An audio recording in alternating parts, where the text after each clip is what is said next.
വരും മണിക്കൂറുകളിൽ കേരളത്തിലെ തിരുവനന്തപുരം, ഇടുക്കി ജില്ലകളിൽ ഒറ്റപ്പെട്ടയിടങ്ങളിൽ നേരിയ ഇടത്തരം മഴയ്ക്ക് സാധ്യതയുള്ളതായി കേന്ദ്ര കാലാവസ്ഥാ വകുപ്പ് അറിയിച്ചു. കഴിഞ്ഞ ദിവസങ്ങളെ അപേക്ഷിച്ച് കേരളത്തിൽ ശക്തമായ മഴയ്ക്ക് ശമനമുണ്ടായിട്ടുണ്ട്. ഇന്ന് ഒരു ജില്ലകളിലും പ്രത്യേക മഴ മുന്നറിയിപ്പില്ല. അടുത്ത 4 ദിവസം കേരളത്തിലെ ഒരു ജില്ലകളിലും പ്രത്യേക മഴ അലർട്ടുകൾ പ്രഖ്യാപിച്ചിട്ടില്ല എന്നാണ് കേന്ദ്ര കാലാവസ്ഥാ വകുപ്പ് അറിയിക്കുന്നത്. ശക്തമായ മഴയ്ക്ക് ശമനമുണ്ടെങ്കിലും കേരളത്തിൽ ഒറ്റപ്പെട്ട സ്ഥലങ്ങളിൽ നേരിയ മഴ തുടരും.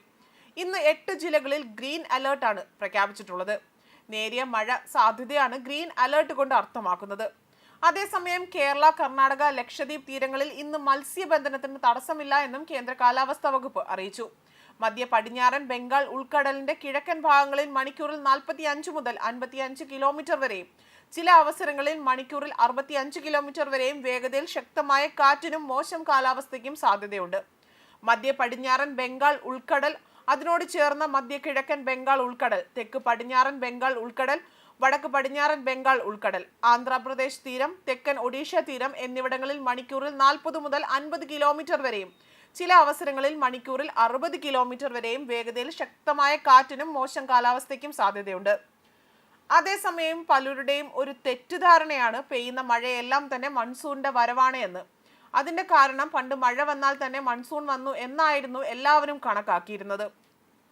കൂടാതെ ഇന്ത്യയിലെ പ്രധാന ഭൂപ്രദേശങ്ങളിലേക്കുള്ള മൺസൂണിന്റെ കവാടം അഥവാ എൻട്രി പോയിന്റ് ആയിട്ടുള്ളത് കേരളത്തെയായിരുന്നു കണക്കാക്കിയിരുന്നത്. കേരളത്തിലെ 14 ജില്ലയും മെയ് 10 ശേഷമുള്ള എല്ലാ ദിവസത്തെയും മഴ നോക്കിയിട്ടാണ് പണ്ട് മൺസൂൺ വന്നോ ഇല്ലയോ എന്നൊക്കെ കണക്കാക്കുന്നത്. എന്നാൽ ഇന്നത്തെ മാറിയ കാലാവസ്ഥ അല്ലെങ്കിൽ മാറിയ സാഹചര്യത്തിൽ മഴ പെയ്താൽ മാത്രം മൺസൂൺ വന്നു എന്ന് നമുക്ക് പറയാനാകില്ല. അതിന് 3 മാനദണ്ഡങ്ങളാണുള്ളത്. അറബിക്കടലിൽ ഒരു പ്രത്യേക ഏരിയ അവർ കണക്കാക്കിയിട്ടുണ്ട്. ആ ഏരിയയിലെ കാറ്റിന്റെ വേഗതയും പൊക്കവും മേഘത്തിന്റെ അളവും നോക്കിയാണ് പെയ്യുന്ന മഴ മൺസൂണിന്റെ ഭാഗമാണോ അല്ലയോ എന്ന് തീരുമാനിക്കുന്നത്. ഈ ഘടകങ്ങളെല്ലാം ഒത്തുവന്നാൽ മാത്രമേ മൺസൂൺ എത്തിയെന്ന് നമുക്ക് ഔദ്യോഗികമായി പ്രഖ്യാപിക്കാൻ കഴിയത്തുള്ളൂ. തെക്ക് പടിഞ്ഞാറൻ കാലവർഷം, അതായത് സൗത്ത് വെസ്റ്റ് മൺസൂൺ, വടക്ക് കിഴക്കൻ കാലവർഷം എന്നിങ്ങനെ 2 മൺസൂണുകളാണ് കേരളത്തിലുള്ളത്. തെക്ക് പടിഞ്ഞാറൻ മൺസൂണിൽ കാറ്റിന്റെ ദിശ കേരളത്തിലേക്ക് തെക്ക് പടിഞ്ഞാറൻ ദിശയിലേക്കാണ് വീശുക. വടക്ക് കിഴക്കൻ മൺസൂണിന്റെ സമയത്ത് കാറ്റ് വടക്ക് കിഴക്ക് ദിശയിൽ നിന്ന് കേരളത്തിലേക്ക് വീശുക. കൃത്യം എതിർ ദിശയിലേക്കാണ് ഈ 2 സീസണുകളിലും കാറ്റ് വീശുന്നത്. അതുകൊണ്ടാണ് ഇതിനെ season reverse follow of wind എന്ന് പറയുന്നത്. ഇത്തരത്തിൽ കാറ്റ് ദിശ കൂടി മാറ്റിയെങ്കിലേ അതിനെ മൺസൂൺ എന്ന് പറയാൻ സാധിക്കത്തുള്ളൂ. തുടർച്ചയായി മഴ പെയ്യുന്ന പ്രതിഭാസമല്ല മൺസൂണിൻ്റേത്. ഓരോ സ്പന്ദങ്ങൾ ആയാണ് മൺസൂൺ മഴ പെയ്യുക. അടുപ്പിച്ച് കുറച്ച് ദിവസം മഴ പെയ്യും, പിന്നെ കുറച്ച് ദിവസത്തേക്ക് പെയ്യില്ല, വീണ്ടും പെയ്യും. അതാണ് മൺസൂണിന്റെ ഒരു രീതി. ഇതിന്റെ ദൈർഘ്യം കൂടിയും കുറഞ്ഞുമിരിക്കും. കേരളത്തിൽ പെയ്യുന്ന മഴയുടെ അളവ് മാത്രം വെച്ചുകൊണ്ട് നമുക്ക് കേരളത്തിലെ മൺസൂൺ നമുക്ക് ഡിഫൈൻ ചെയ്യാൻ കഴിയും. ചെറിയ ഇടവേളകളിൽ പെയ്യുന്ന വലിയ മഴയാണ് ഇപ്പോൾ കേരളത്തിൽ ലഭിച്ചുകൊണ്ടിരിക്കുന്നത്. കാലാവസ്ഥയിൽ വന്നിട്ടുള്ള മാറ്റമാണ് ഇതിന് പ്രധാനമായും കാരണമായി പറയുന്നത്.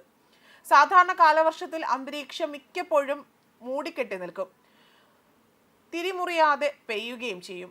ഈ രീതിയാണ് പണ്ടു മുതൽ കണ്ടുവരുന്നതും. ഇപ്പോൾ അതൊക്കെ മാറി ശക്തമായി മഴ പെയ്യുന്നു, ഒരു ഇടവേള വരുന്നു, വീണ്ടും ശക്തമായ മഴ, പിന്നെ ഇടവേള. ഈ പാറ്റേണിലാണ് ഇപ്പോൾ മഴ പെയ്യുന്നത്.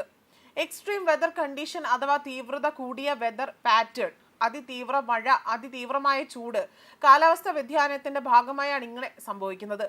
ഇപ്പോൾ പൊതുവിൽ ഭൂമിയുടെ ചൂടും അന്തരീക്ഷത്തിന്റെ ചൂടും കൂടിയിട്ടുള്ളതാണ് പഠനങ്ങൾ പറയുന്നതും. ന്യൂസ് ഡെസ്ക് കർമ്മ ന്യൂസ്.